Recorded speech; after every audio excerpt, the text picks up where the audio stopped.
For all the latest community news and events. 103.2 Preston FM. Your community, your radio. This morning on Talking Life, we heard about Rupert Murdoch and his recent tweets exploring the idea of No More Page 3 in his newspapers. I said I would speak with someone from the No More Page 3 campaign to find out a little bit more, and indeed on the line is Angela. Good morning, Angela. How are you? Good morning. I'm good, thank you. So, the No More Page 3 campaign has been going for a while, but can you just tell us a little bit more about what it is? Yeah, so basically we're a social media campaign where we have a petition. We're asking the editor of the Sun newspaper to drop the Page 3 feature.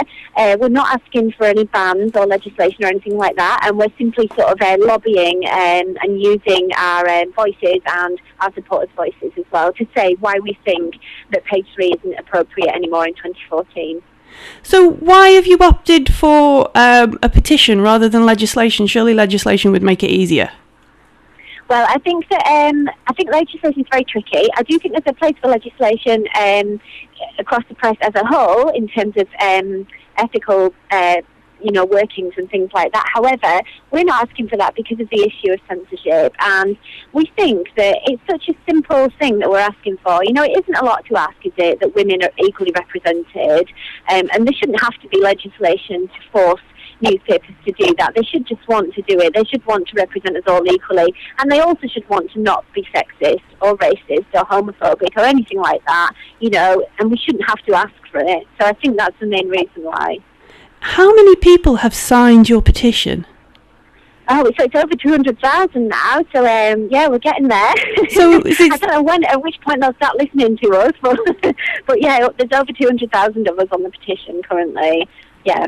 But we also have lots of organisations and businesses and MPs who support us. You know, we got cross-party support in the Welsh Assembly and Scottish Parliament, so it's not just the petition, there's lots of elements of our campaign.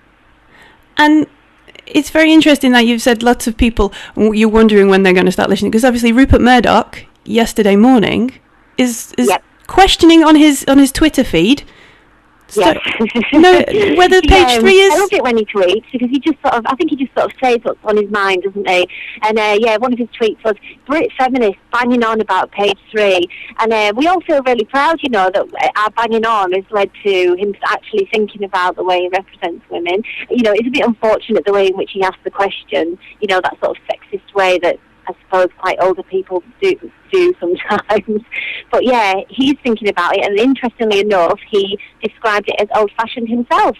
So perhaps The Sun is just an old-fashioned publication and has old-fashioned values, but we think that with it being our largest newspaper, that it should think responsibly about the way it reports on things and the way it represents women. One of the other things you mentioned was, wouldn't women be better on Page 3 slightly clothed? No, absolutely not. I think the issue here is that Page 3 exists as a form of entertainment, and the message being sent via that is that women's bodies are a form of entertainment, akin to the crossword or, the sports section, and that is just not right in this day and age, Mumsnet said it best, and I always say this because I love this quote, and they said, the message of Page 3 is clear, and then make the news, women stand next to it in their pants, and that's what Page 3 is saying. Now, even if the woman is clothed, she's still going to be objectified, she's still being stereotyped, and women are still being stereotyped as a result of the Page 3 feature, whether or not it has nipples on the show or not, that isn't the issue. It's about women and how we're represented. Now, I've seen a lot of suggestions of what we could put on Page 3 instead. And one of them was perhaps maybe we could have alternate days where we have maybe the fizzy drink style break where they have a man in his pants. Is that a better style of equality? I think that at least that would be a bit more equal, but no, I don't think we'd be happy with that either. A newspaper just isn't the place for sexually titillating imagery, is it? We're all adults and we know where to find that stuff if we want. I think if the Sun wanted to do an interesting happy kind of personal interest feature. They could do cute puppies or something like that, you know what I mean? Why does it always have to be young white women with their tops off? It's just so incredibly strange when you think about it that it still exists, you know. And there is lots of interesting stuff the Sun could do, you know. They could sort of they could show off the kind of work that young people are doing. You know, they've got this Reason initiative going on. Why don't they sort of showcase some of the amazing stuff that young people are achieving in our country today? I bet people would love reading about that. One of the things the Sun has tried to do is something called Checkham Tuesdays. Oh God, yeah. How does obviously me personally, I'm very cynical, and I think that what Copperfield do is amazing. It's great, trying to encourage young women to check their breasts for signs of cancer. How could anybody not support that? I just absolutely don't support the method in which it's being delivered. You know, why don't they have survivors of breast cancer on the page discussing it? You know, because there's hundreds of amazing women who've gone through it and who would want their stories to be heard, and that would help people enormously, you know, hearing from women who've actually had cancer. And instead of sort of using, you know, soft porn to try and... It's just incredibly wrong. The message is unclear and it's strange. They're trying to reach a demographic of young women with the charity, of course, as well, with Copperfield. Now, you're not telling me the demographic of page 3 is young teenage women. They're not buying the Sun to look at page 3, are they? So, yeah, it's incredibly nonsensical, you know, as a relationship between the charity and the feature. But I can see what the Sun's motivation is for doing that. You mentioned they're not buying it. The No More page, well, the page 3 itself, one of their arguments is that most people buy the Sun, and if you don't like it, you don't buy it. But I know myself, because I've seen page 3. I don't buy it myself, but I've seen it on the bus. How many different stories do you get about where people haven't bought it but been exposed to the soft porn on page 3? You know, the thing is, it doesn't matter whether we buy it or not. It represents our country. It's in our largest newspaper, and it has an effect, you know. It affects us all because we all live here, where our largest newspaper represents us in that way. And it has become embedded in the culture, you know. We've all heard the expression, oh, you could be a page 3 girl, and it's used as a way of demeaning women. I mean, we've heard stories of it being used to demean women in the workplace. Young girls in schools have written to us about being bullied, and page 3 being the thing that their peers have used to bully them.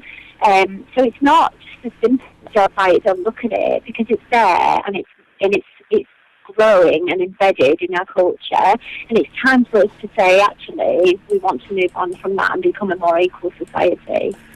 And this has been, the tweets from Rupert Murdoch have been reported all over the world, haven't they? It is page 3. Oh yeah, it's quite crazy actually. We've been so busy in HQ because of his tweets, and it's happened once before. And I just find it incredibly funny, you know, that there's this one man who has all this power. And when people talk to me about censorship, you know, I'm concerned about real censorship, not about censoring naked bodies out of the newspaper, but actual real censorship. And you know, the way the world has gone crazy over whenever Rupert Murdoch tweets sort of demonstrates the level of power that he has and the media that we can be exposed to as a result of, you know, his decisions, basically. The woman is wondering whether young girls look better with their clothes on or off, and isn't that lovely? So is there a glimmer of hope in the No More page 3 HQ after these tweets? Is there a what, sorry? Are you feeling hopeful after you've seen the tweets from yesterday? Oh, God, absolutely, yeah, of course we are. Of course we are. And what I think is really encouraging is that our supporters have managed, you know, just through their own volition and just working really hard to bring attention to the issue, they've managed to get right to the top and make this person who has all that power think about it, and that is amazing. And that's the power of social media for you. So where can people go if they've been excited by your comments this morning? Where can people go to find out more about No More page 3?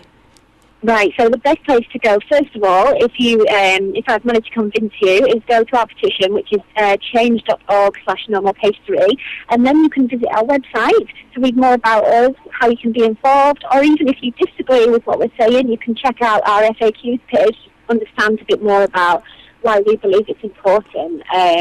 And that's nomorepage3.org. Thank you very much for talking to us today, Angela. It's been great hearing all about your campaign. Thank you, Millie. Bye. Bye-bye. Sunday nights from 9. Join Steve Franklin live for Preston FM's weekly request show. Could I have some Pink Floyd for my mum? Gino by Dixie's Midnight Runners. Can I request 9 to 5 by Dolly Parton, please? What a way to make a live. Lavender by Marillion. Sunday nights from 9. 103.2 Preston FM. The weekend stops here.